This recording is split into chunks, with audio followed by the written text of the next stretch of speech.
میں ایک دن جامعہ میں آیا تو رات کا پچھلا پہر تھا اور لائٹیں بھی آف تھیں، تو مجھے قرآن پڑھنے کی مسجد کے ہال سے آواز آ رہی تھی، تو میں رک گیا اور جا کر کے دیکھا تو مجھے کچھ دکھائی نہ دیا۔ خیر میں نے لائٹیں جلائیں تو پھر بھی مجھے کوئی بچہ بیٹھا نظر نہ آیا جو قرآن پڑھ رہا ہو، لیکن جس سمت سے آواز آ رہی تھی میں اس سمت بڑھا، تو میں جب آگے گیا تو دیکھا کہ ایک بچہ سویا ہوا قرآن پڑھ رہا ہے۔ ان کے تو خوابوں میں بھی قرآن ہوتا ہے، یہ تو جنت کی چڑیاں ہیں۔ آپ اگر مجھے پوچھیں کہ آپ نے اتنی عزتیں کیسے پائی ہیں تو میں آپ کو راز بتاؤں کہ یہ میری ماں کی دعائیں ہیں، میں آپ کو راز بتاؤں یہ میرے باپ کی سحری کے سجدوں میں بہنے والے آنسو ہیں، میں بتاؤں کہ یہ میرے اساتذہ کی شفقتیں ہیں، میرے مرشد کی نگاہ ناز ہے۔ لیکن میں آپ کو یہ راز آج بتانے لگا ہوں کہ آج اگر میں عزت کی اس مسند پہ بیٹھا ہوں تو میں نے طلباء کی خدمت کی ہے۔ جب یہ سوئے ہوئے ہوتے تھے تو میں ان کی لیٹرینیں صاف کیا کرتا تھا۔ آج اللہ نے مجھے ان بچوں کے قدموں کے صدقے سے عزتیں دی ہیں۔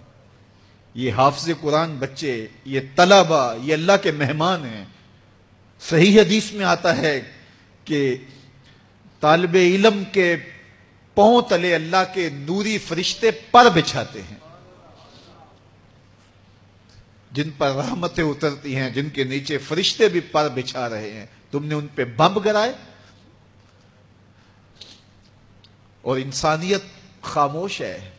ہمارے استاد فرماتے تھے کہ ایک دارالعلوم تھا، وہاں طلباء پڑھتے تھے، تو یہ بچے ہوتے ہیں بالخصوص حفظ کی کلاس کے بچے، چھوٹی عمر کے ہوتے ہیں، اور اس عمر میں بچوں کی شرارتیں، بچوں کی اٹکیلیاں، یہ ان بچوں کے بچپنے کا حسن ہے۔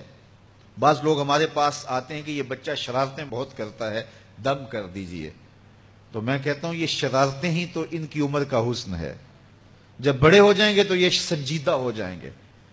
وہ ایک شاعر نے کہا تھا مجھے اچھا نہ لگا بچوں کا جوان ہونا۔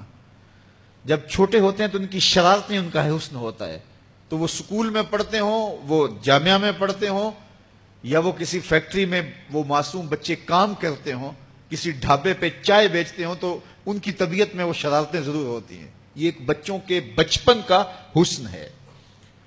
تو وہ بچے تھے اور شرارتی مزاج تھا، اور ایک شخص ان کی خدمت کیا کرتا تھا۔ کبھی وہ گھی کا کنستر اپنی کمر پہ لاد کے لا رہا ہے، کبھی وہ آٹے کی بوری اپنی کمر کے اوپر لاد کے لا رہا ہے، اور بچوں کی خدمت میں لگا رہتا تھا۔ بچے تھے، کچی عمر تھی، شرارتی مزاج تھا، تو انہوں نے اس کا نام ڈال دیا حمار، گدھا۔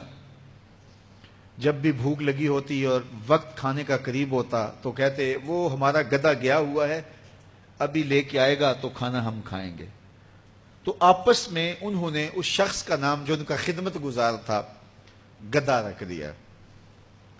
اسے پتا چلا کہ یہ مجھے گدھا کہتے ہیں، میں ان کی خدمت کروں، نوکری کروں، بلا معاوضہ میں ان کے لیے کمر پہ گھی کے کنستر اور آٹے کی بوریاں لاد لاد کے لاؤں، اور یہ مجھے گدھا کہتے ہیں۔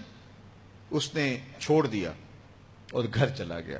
رات پڑی، سویا، مقدر جاگے، کیا دیکھتا ہے؟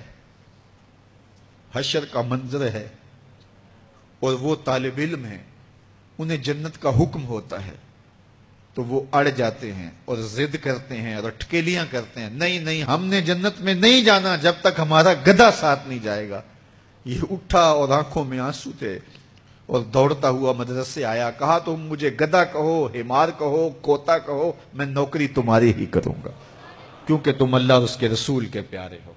کتنے خوش نصیب ہیں وہ ماں باپ جن کے بچے حافظ قرآن بنتے ہیں۔ آپ کو پتا ہے قیامت کے دن حافظ کا تو جو مرتبہ ہوگا وہ ہوگا ہی ہوگا، حافظ قرآن کے والدین کے سر پہ نور کا تاج رکھا جائے گا۔